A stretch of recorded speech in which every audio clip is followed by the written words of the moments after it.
reporting something sexier than the new iPhone. You might think of a sleek new sports car or a rocket ship, as promised. With me now is Elon Musk. He's the founder, the chairman, and the CEO of the electric car maker Tesla, as well as the rocket maker, you could say, SpaceX. Elon, great to have you here with us. You'll be with us through the half hour. Okay, first off, before we get into your companies, I got to talk iPhone with you. Did you get yours? No, I don't have an iPhone 5 yet, no. You don't have one, okay. What do you think of how the company's done? How the company has done with the iterations of the iPhone?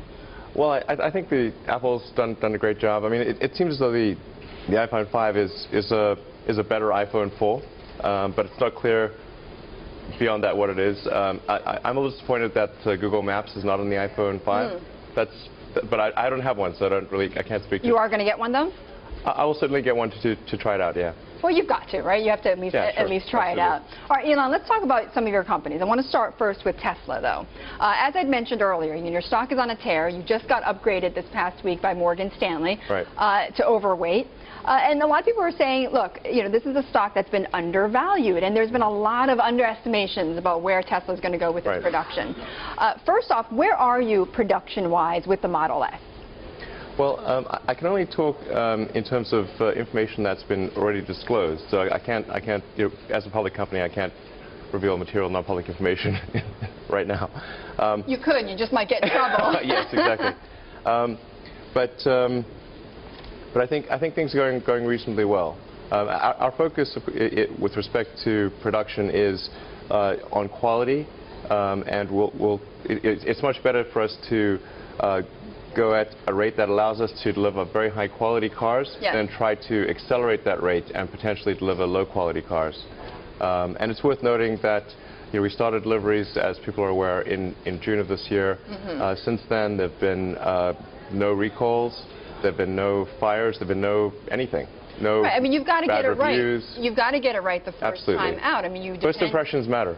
Absolutely. And I want to just bring up, because this is what Morgan Stanley had pointed out in their report, which is they said, look, Elon Musk is focused on quality. He's got to get it right coming right out of the gate for Tesla. And I want to bring up this chart that we have, because they say this focus on quality may be the reason why you may miss your targets, where they estimate that you estimate 5,000 by the end of this year. They say you could maybe perhaps meet half of that. They say you said that you want to hit 20,000 by next year. Morgan Stanley says it's probably going to be more like around 15,000, because you want to focus more on quality and not so much pushing out these cars.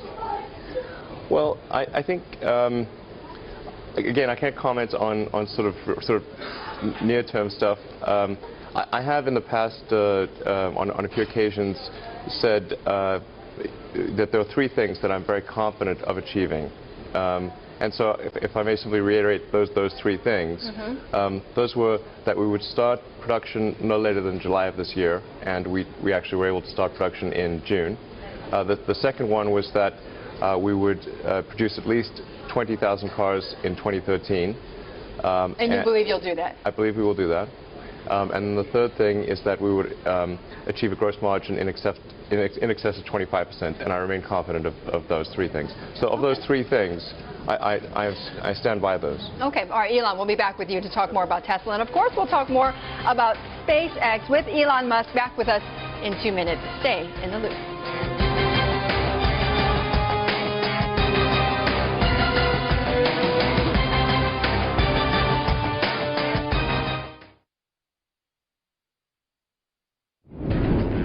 Well, we are about 7 minutes into the trading session. Of course, we're watching Apple shares, and you can see that the Dow is up right now by 36 points, higher by 0.3%. Now, we're also watching the shares of Tesla, because I am back with Elon Musk. He's the founder, chairman, and CEO of the electric car maker Tesla, and also, of course, the founder of SpaceX. Now, I just want to spend a little bit more time, Elon, just on Tesla. Now, you mentioned the three goals that you have for the car company. One of the production goals as well that is out there is that you want to have 5,000 cars delivered by the end of this year. Is that another goal that you will be able to reach? Well, actually, I need to be very hesitant about talking about any near-term metrics for Tesla. So I think that the most I'm comfortable saying is reiterating those three things that I mentioned. Okay. The 20,000, the fact that we would start production. You are going to get 20,000 by next year. The 20,000 next year and 25% gross margin next year. Those are the three things I feel comfortable iterating. But any sort of really near-term stuff, I think I have to be very cautious of doing to not run afoul of, disclosure of material public information. All right. Okay. Now, demand is not the problem, though, for you, right? You said demand is not a problem for Tesla. No. In fact, we have a really high demand for our cars. And in fact, probably the biggest reason people don't put down a reservation payment for our car is that they have to wait too long to get it. And they need a car, and so that literally is the biggest issue. The demand is what's got what's got the Obama administration pretty excited about electric cars, right? I mean, I think President Obama has come out and said that he'd like to see 1 million electric vehicles on the road in 3 years by 2015. Is that too ambitious? Well, I think it's unlikely to be 1 million in 3 years, but I do think we'll see perhaps 1 million in maybe 6 to 8 years. In 6 to 8 years. Okay, and there's a lot of competition coming on board, including Coda Automotive, which they've got an electric car that's priced a little bit cheaper than yours, around $37,000, backed by Phil Falcon, former Treasury Secretary Hank Paulson, and you're looking like... I don't think Coda is going to survive. Why is that? The car it's just not good value for money. If you look at the car, and this is not from some desire to denigrate competition. It's simply, if you look at the car, it looks like a sort of maybe 1990 knockoff of a Toyota Corolla for $40,000. So why would you buy that? Well, is there a price that it could be bought at, though? I mean, like $15,000 maybe. Okay. Do you see a market opening up for that cheap of for cheaper end electric cars? Oh yeah, absolutely. As soon as there is, if somebody were to produce a compelling electric car at say $30,000, $25,000, I think it would definitely sell. In fact, at Tesla, our third generation vehicle, that's what we intend to do, is to produce a car that costs around $30,000, and that's increases the affordability relative to, say, the Model S, which starts at around $50,000 to $60,000. Elon, tell me about this announcement you're going to make on Monday. Yeah, great. That's what I'd love to talk about. Yeah, because a lot of the, some of the, I guess, hesitation about electric cars is, well, how am I going to get it on? How am I going to take long road trips on this? Where am I going to charge? How am I going to charge this car up? So how are you exactly addressing that with the supercharger? Well, so we're going to have a big unveil on Monday night. And I think people are going to be pretty amazed. This is the feeling I want people to have is like when you come to a highway rest stop, you're doing a long distance trip, you see this thing, it looks like an alien spaceship has landed in this otherwise drab highway rest stop. Highway rest stops are not really very exciting places. I mean, they have their own charms, but yeah. Some of them have charms, but not many. Okay. And we really want this to be sort of like a beacon of hope and inspiration. Something that looks like this amazing alien sculpture in So you want to open 10 of these, or how many do you want to open of these, or what are we talking about here around the country? We're actually going to enable people to travel across anywhere in the country, anywhere in the United States. So there'll be probably over 100, yeah, they'll allow you to travel anywhere in the country, and then ultimately we're going to do this in other parts of the world as well. So ultimately you'll be able to drive anywhere in the world. And there are a number of cool things that I'll reveal Monday night. But the key Can you say what they are? The key takeaway is that I'm really confident that the supercharger will completely alleviate people's concerns about range with electric vehicles. Okay, because that is a major concern. The other one is, of course, service. Where am I going to get this car serviced? Elon, the company, though, is burning through cash. You're spending a lot of cash, obviously, to get these cars on the market. So by the end of this year, I think there's some estimates that you'll have about $130 million on hand. Are you going to have to raise more capital? Well, that's something that we're considering, and I've mentioned the fact that we're considering this before. Well, I can't talk to the specifics of that, but it's something. You mean a secondary offering, possibly? It's a possibility. Okay.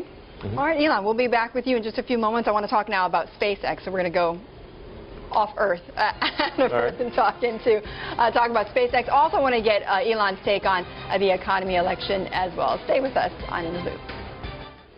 Well, I am back with Tesla and SpaceX chairman and CEO Elon Musk. Let's talk a little bit about SpaceX. Sure. You had a huge accomplishment this past May. You launched your first rocket to the space station. NASA called it absolutely incredible. Thanks. And you are about to launch cargo missions, or your first cargo mission on October 7th from Cape Canaveral, right? Well, actually, this will be our second cargo mission. The one earlier this year was our first cargo mission to the space station. This will be our first, what's called operational cargo mission. So that one was a demonstration. And this one is the... This one's kind of like the... Well, first operational mission, although, I mean, they're pretty much the same thing. It's pretty much the same thing. Okay, and you're on track for that, right? Yeah. Okay, because Orbital had come out just, I think it was even just yesterday, saying that they had to delay their own mission, I think, from just this month to later on in the year. Right. I think it's unlikely. I think they'll probably launch next year. You think so? Yeah. Okay. How would you, I mean, not to put you on the spot and for you to denigrate or not your competitors, but what do you make of, I mean, because this is becoming a competitive space. What do you think of their rocket? Sure. Well, NASA has issued 2 contracts for supplying the space station, one to SpaceX and one to Orbital Sciences. Right. We have the primary contract in that we have 12 missions, they have 8 missions, and we have the entire responsibility for bringing stuff back from the space station. So their system can go up, but it can't come back. Where I think they have challenges is in the way that they've designed the rocket, where it's using Russian engines that were built in the 60s, Ukrainian... Literally built in the 60s. Quite literally built in the 60s, and not as designed from the 60s, but actually built in the 60s. Tied to a Ukrainian first stage, attached to an American solid rocket second stage, and then an Italian cargo module. So I think it's difficult, you know, when you've got so many languages and time zones and you're trying to combine all those things, it's a challenge. Now, I don't know a whole lot about this area, but from what I've read, Orbital wants to do cargo and intelligence missions. Is that also what you are looking to do with yours as well? Well, we have many customers for our rockets. So we now have about 46 launches under contract. 12 of those are for NASA. But the others are for a wide range of commercial companies. So we have contracts to launch broadcast and communication satellites, mapping satellites, space science experiments. NASA is our biggest and most important customer, but almost 3/4 of our customers are commercial. Okay. Obviously, a very capital-intensive, industry. People are talking about an IPO. You've you've made some remarks about that. What can we expect with the SpaceX IPO? Well, I think the timing for a SpaceX IPO is really going to be when we're doing a very steady cadence of launches. So launching once every 2 to 3 weeks. So I wouldn't, and I'd also like to get our Falcon Heavy rockets to flight before you think about listing them, before you think about going public. Yeah, and the Falcon Heavy is going to be a really amazing rocket because it'll be the most powerful rocket in the world by a factor of 2. So twice as big as anything that Russia or China has or anything that Boeing has. You can imagine if there was a plane that was, say, twice the size of the A380 or 747. That's wow. This is a big rocket.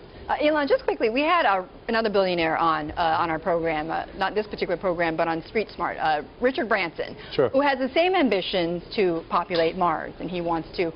He has built his business partly on that. I want you to just hear what he had to say. Okay. Next year, Virgin Galactic will finally be born properly, and and then we will start taking people into just giving them a taste of space. And then in time we'll be taking people onto orbital trips, and then going a step further, I hope we'll be taking people right into the depth of space. So he has the same ambitions as you do. Right. Well, I think maybe we're at different stages in that progress. So what Virgin Galactic is aspiring to do is to do suborbital flights, which are basically you sort of shoot up and then fall down.